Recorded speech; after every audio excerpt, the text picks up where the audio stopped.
And joining us is a man who is no stranger right here on The Observer. Let me say a special good evening to Criminologist Professor Ramesh Deosaran. Good evening, sir.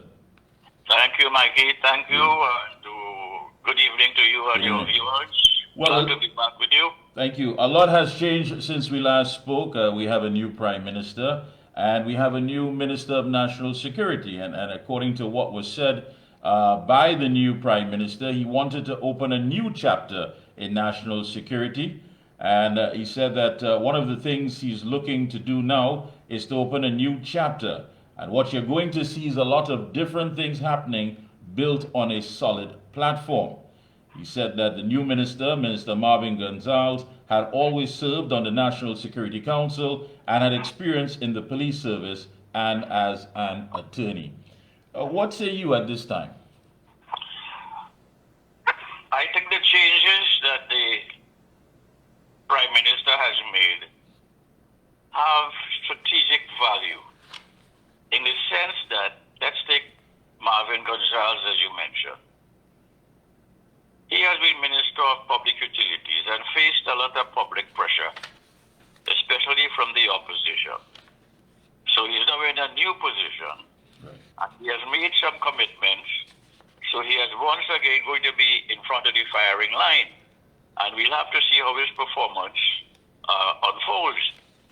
So the question now, in the case of Marvin Gonzalez, just as it is really two other people like the new Minister of Finance, although there is some controversy about the legitimacy of his appointment, and then there is another one, another minister, who is in the same shifting position. So in answer to your question, I think Mr. Gonzalez is in a very hot spot now. It will be worse than when he was in public utilities. But, Mikey, let me explain something because I want to raise some points that are relevant Go ahead. to what I'm going to tell you. When you ask me these questions, which are political in nature, it is quite correct. You can ask me questions in education, crime, politics, because I have been exposed to the belly of the system. I've been an independent senator for almost 13 years. I've been chairman of the Police Service Commission. I've been member of the teaching service.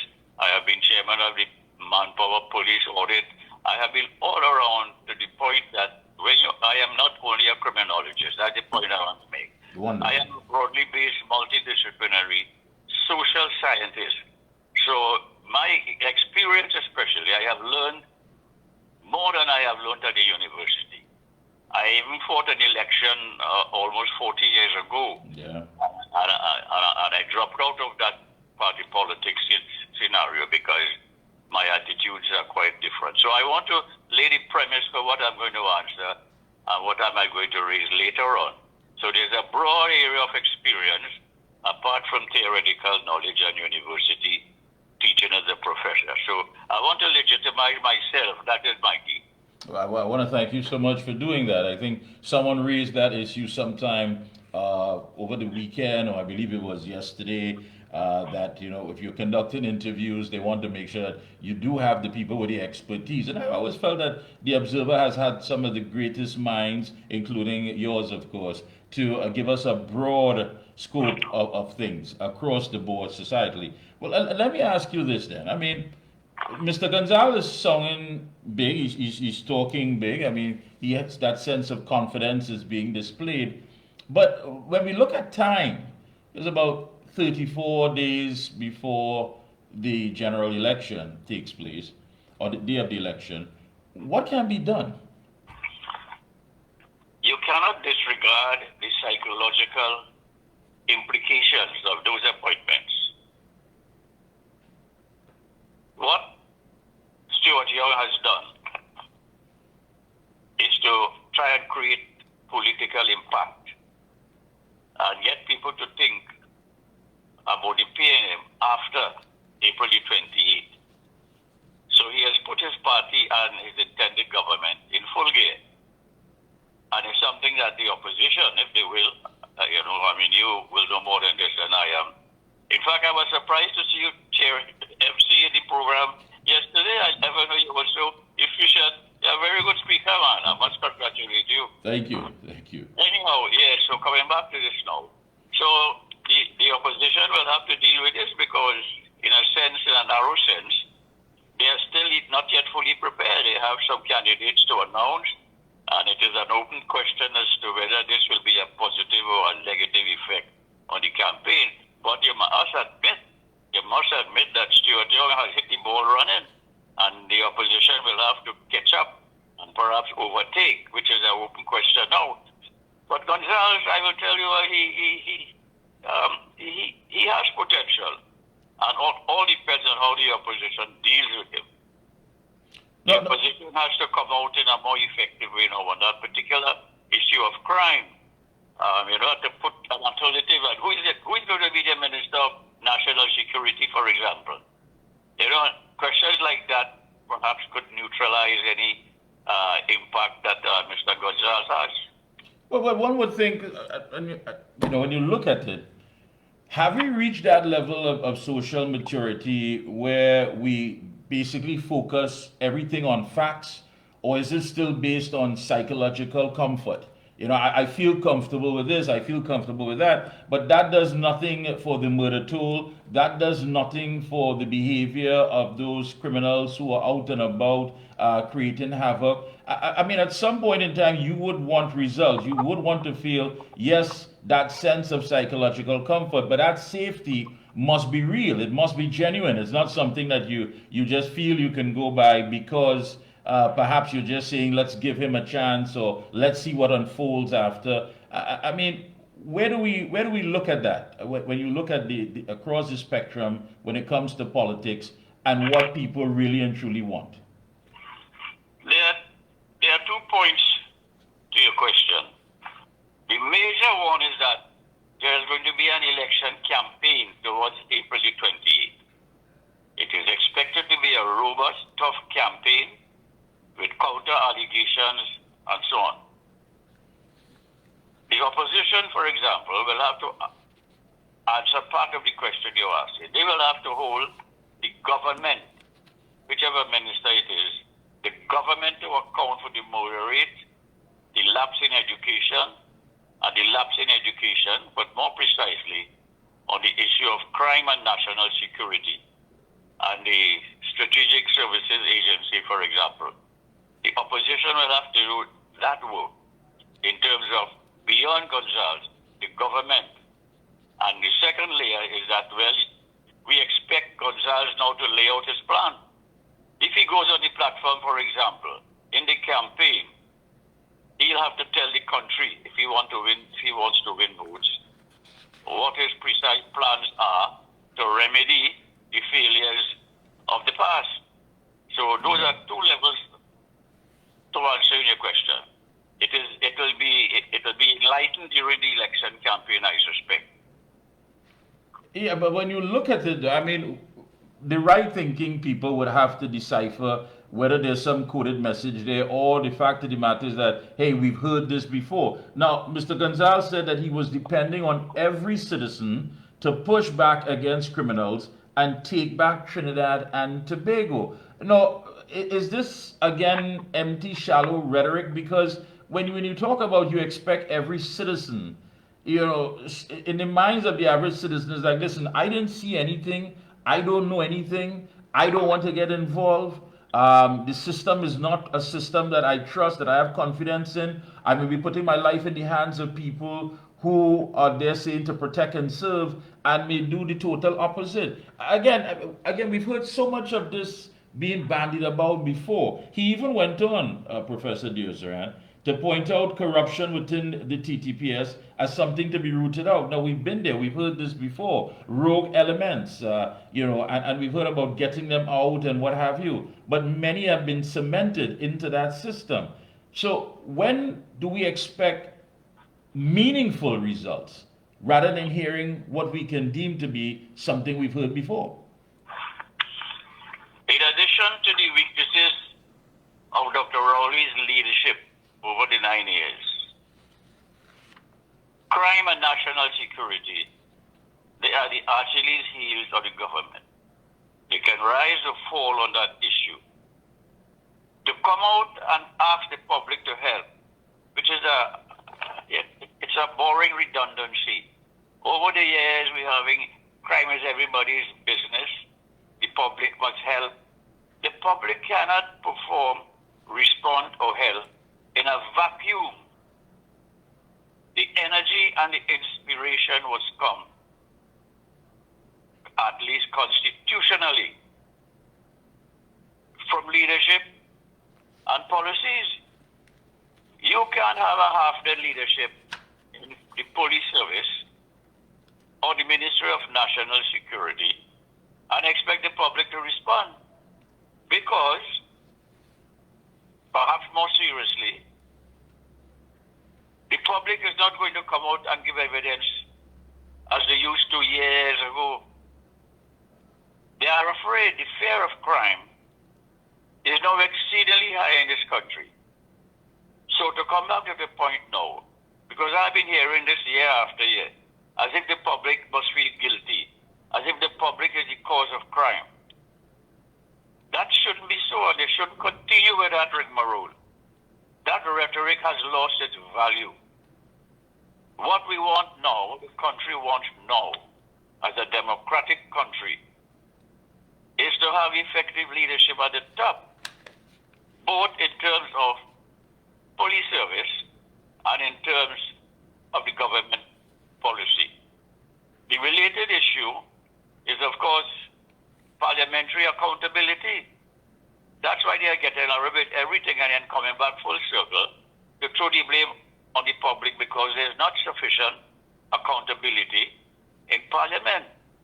And that's why I thought I would explain earlier on what my experience has been. I have been in Parliament for almost 13 years. I have been chairman of joint select committees.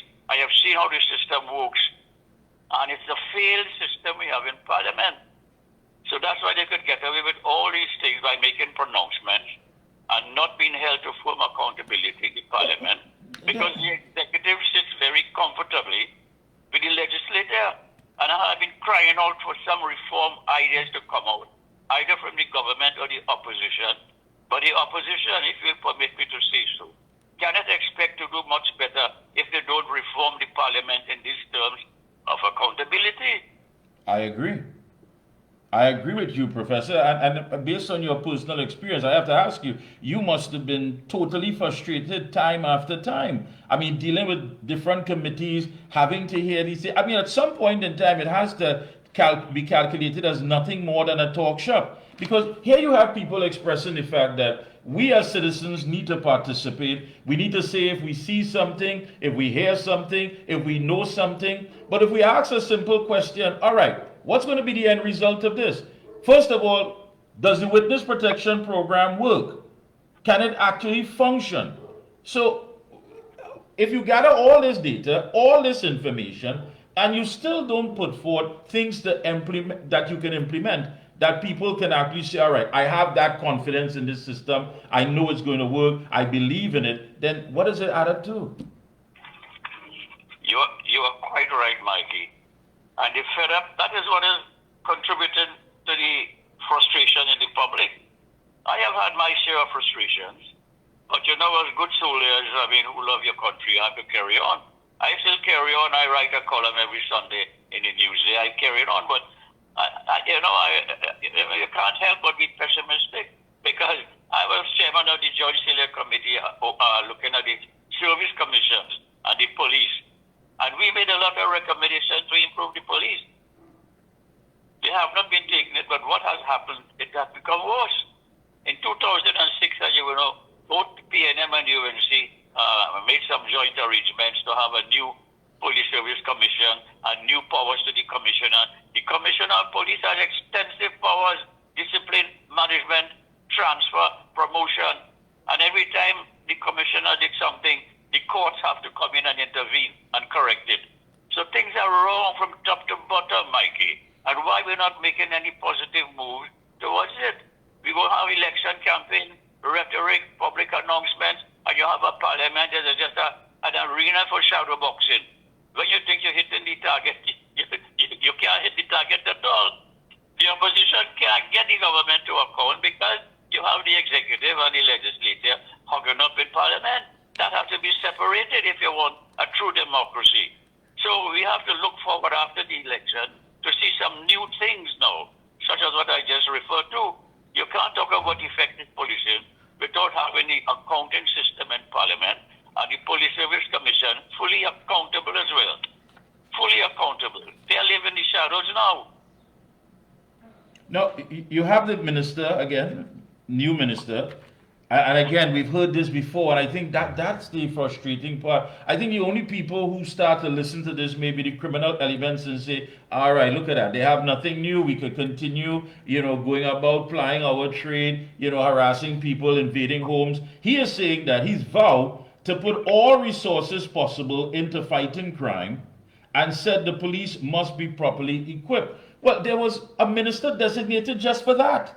There was a junior minister designated just for that. He made it quite clear. Keith Scotland said, I am here to make sure that the TTPS get the resources that they need, all that they need to be equipped with. We've heard that before. The resources is almost quarter of the problem. Look how many motor cars they have mashed up and packed up year after year. You give them body cameras, they're not using it, and so on and so on and so on. So if we go through the list of resources, they have not been properly used. They have not been properly accounted for. There are no measures to show how effective they have been. And I think the resource issue, and to put it in a bottom line way, I was hopeful for Keith Scotland, but now from what I've seen in the 6 months or so, he himself can't handle the issue. He's a PR specialist, it looks like. He goes around playing football at sea-lots, making pronouncements, meeting the business community. You have LT exchanges. We have gone over that track many years. The business people always have something to say, and Keith Scotland visits them. They have dinner or lunch or whatever. Nice speeches, hugs up. I am saying so because it frustrates the public in terms of what is expected. You no longer want public relations statements, and I will say about this, I am angry with crime statistics, I am concerned. Every time you have a serious murder issue, you hear the commissioner and the minister saying, I am concerned, I am angry. It's not you should be angry, the public is angry. You should be accountable. And it's time to come up to start moving ministers, bring them in parliament more aggressively. Because in the Joint Select Committee we have now is controlled by the majority, by the government, by the executive. So you have Caesar talking to Caesar in a sharing boxing arena.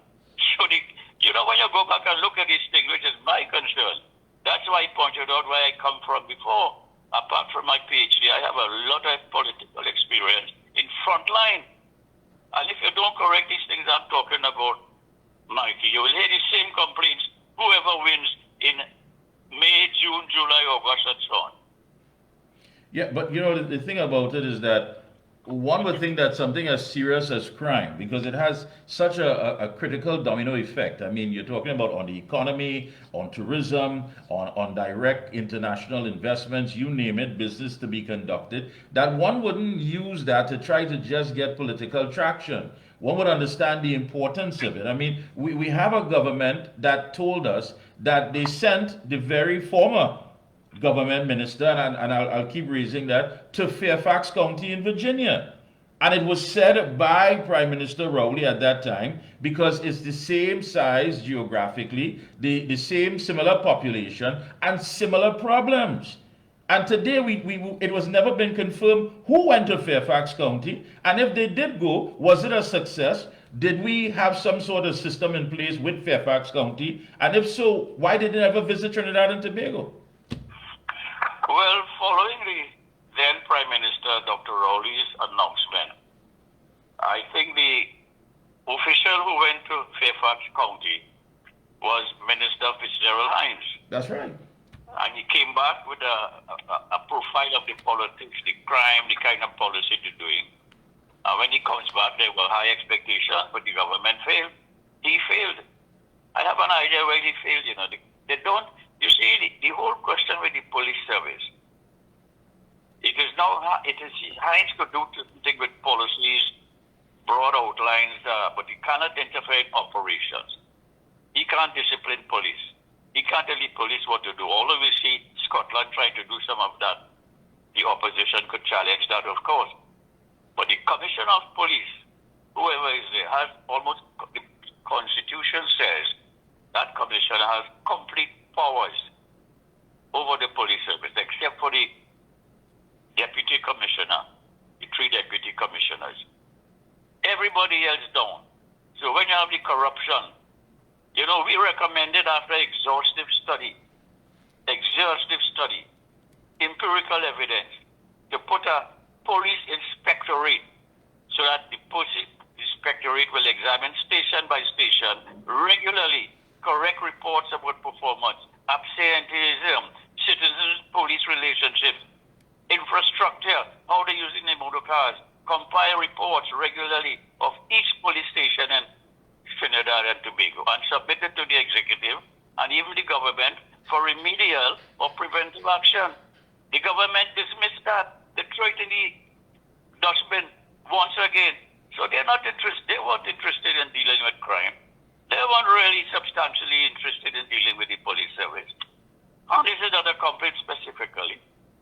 Most governments in the past have done the same thing. They are more interested in who's the commissioner. The story doesn't end there. The story has to end more deeply inside the police service in terms of management from top to bottom. So we expect, all in all, be optimistic. This is our country. That after April 28th, Mikey, there will be a greater amount of interest, good conscience, and still the public in terms of public safety as they're supposed to do constitutionally. I really hope that we are at that level of social maturity to understand that. I need to ask you as well. Now, it seems as though we're manufacturing criminal elements, and I need to ask this. I mean, where do we go wrong with the education system? Why do we have so many of these young students falling through the cracks?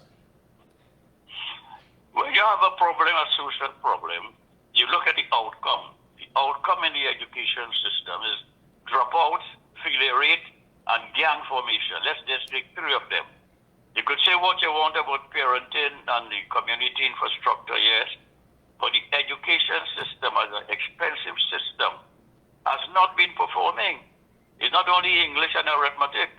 They have not been able to build character of these students, apart from the examinations, which is another story. So in terms of your answer, I think a critical element in the supply side of delinquency, violence, and gang formation. On the supply side, a greatest supplier to this phenomena is the education system. And we're not hearing much about it. The Prime Minister, the new one, Stuart Young, says he wants to look at the education system. I really don't know what he means and what the objectives are, what the method he would use, but that education system needs a complete overhaul in terms of accountability. The school supervisors over the country, the principals. So we need more of that too, but you're right. The education system is a key element in supplying the level of criminality we have, because these young people were taught any kind of character and any academic background. What else do you expect them to do? What else do we expect them to do? No, I can hear the frustration in your voice, because I mean there have been many recommendations. Do we need a sense of leadership that we're seeing now in the United States with President Trump? Because again, we are known for many talk shops. I mean, you get invited, you have a theme for this year's talk shop, maybe 3 or 4 a year. I think people sit through it just to wait for the break, because the lunch is always catered, and there's always a tea plate, and you can get to knock glass with friends and what have you. It's a day that you don't have to plan out. I mean, you go, you listen, you make whatever little contribution, and do we need some style of leadership to say, listen, we've had all this said to us before, we've read out all of this, we've gathered all this data, we have all this that is there, and now the time is to act on it. Let's cut out all these talk shops and get down to the real business. You know, I will draw an example to answer your question. There's a fellow now in an African country in Africa called Burkina Faso. Yes. He was a captain. Mm-hmm. He came now and through some mechanism with the army and himself, he now is in control of that country. And what he has been doing there has inspired all African young people in the first place. Other African countries, Mali, Niger, and a few other countries joined with him to form New African Union. But the point is, in answer to your question, he has taken control of the country so much so that he has reformed the prisons, he has reformed the education system, he has just given 1,000 tractors for farming to the farmers, he has built factories, and he's done so many things. Now, people saying that he's a dictator.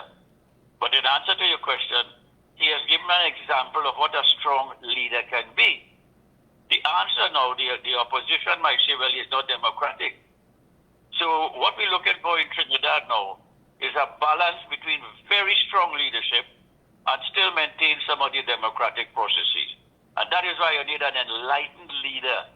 You don't want a man who just come from a business house or before he was a banker. You want a fellow with plenty brains and passion for his country. No, who can do the work but still maintain semblance of democracy. And I think that is what is missing now. I wouldn't go so far to say you need a benevolent dictator, but you need firmness. And all this, it's sort of, I don't want to go too far in this right now, but you really need a firm kind of leadership, as you are implying just now, to straighten up this country. From the education system, the prison system, the police system, and all the other systems. Now, you raised earlier the question about the minister with his new Ministry of Implementation and Efficiency. But that is needed in every ministry. That's right. Every ministry should have that. You have to go out and get that umbrella for that issue. That issue needs specificity, focus, and relevance. And to obtain those three objectives, in terms of a ministry like that, it has to be ministry by ministry. So really, put what a flag, and I will have to discuss that later on, but of course in the papers. But I think he has gotten carried away. I don't know if it's a pattern of the United States by Trump, but seriously, we need the efficiency and the implementation, which is what we have been talking about all the time in your program. And you're right. But again, that requires strong leadership. That requires very strong leadership. And mind you, that a lot of things that need to be changed is not just about basing on changing the policy. We are talking about actually changing the culture. That's a whole different thing. That is deep rooted. To change that culture. I mean, can you think about an administration that would say, listen, we are going to enforce jaywalking laws. Our policies for jaywalking is serious. That's changing the culture of a Trinbagonian that says, I'm going to cross the road and bounce me now. No, that's a culture. So, I mean, strong leadership is not going to be popular, but can it be done? You make the point. Strong leadership and effective government and restoring law and order and discipline in the country, you would not be popular. But if you explain to the public, the voting public, what you intend to do and why you intend to do it, they will understand and they will still vote you in. But you have to mash some toes. Yeah. You have to cause a little pain because the thing has gotten so deeply rooted. Squatting, PH cards, vending, all these elements, these side effects, they filter in to the society those are cultural contributors. In addition to the police have a culture now. When you go to a station, the sergeant not there, the inspector not there, the corporal not there, and the frontline fellas, they really don't know what to do. There's no leadership there. You need to tighten up all these things, even though it might be, as you imply, unpopular. But that's the risk you have to take. That political risk is a contributor to the country, and people are not stupid. If you explain to them why you're doing this, too long we have had PH cars, it's a danger to the passenger. Explain to them the problem of insurance and so on. People will understand. squatting. You can't just go and take up a piece of land, so and build a house, and then put a no trespassing sign in front of the gate. This thing has gotten out of hand, Mikey. I agree with you. Control, as you correctly said. You use the magic word, and you make the correct relationship with popularity. So government has to put aside the politics and don't do things just because you want to be popular at the polls. You have to do things that will be correct for the public interest. That is what you took an oath to do. And you should carry out the oath of office that you took. I agree with you 100% there. Go ahead, closing comments, go right ahead, my friend. Well, my closing comment is very brief. I want politicians to undertake the oath that they took, and they have to reform their parliament because they're going to go in there and they will get away with each and everything, and the opposition itself will have to think higher up than just health and giving the baby grant and so on, and think at a higher level and reform the parliament, fix a certain date for the elections, and look at how the voting system is not only irregular, but it is disproportionate and undemocratic. You have, for example, in the ONR, you had about 100,000 votes, not a seat. The COP get over 100,000, not a seat. And a party got 66,000 votes or something, and they get about 10 or 12 seats. The system needs fixing. Fix the system.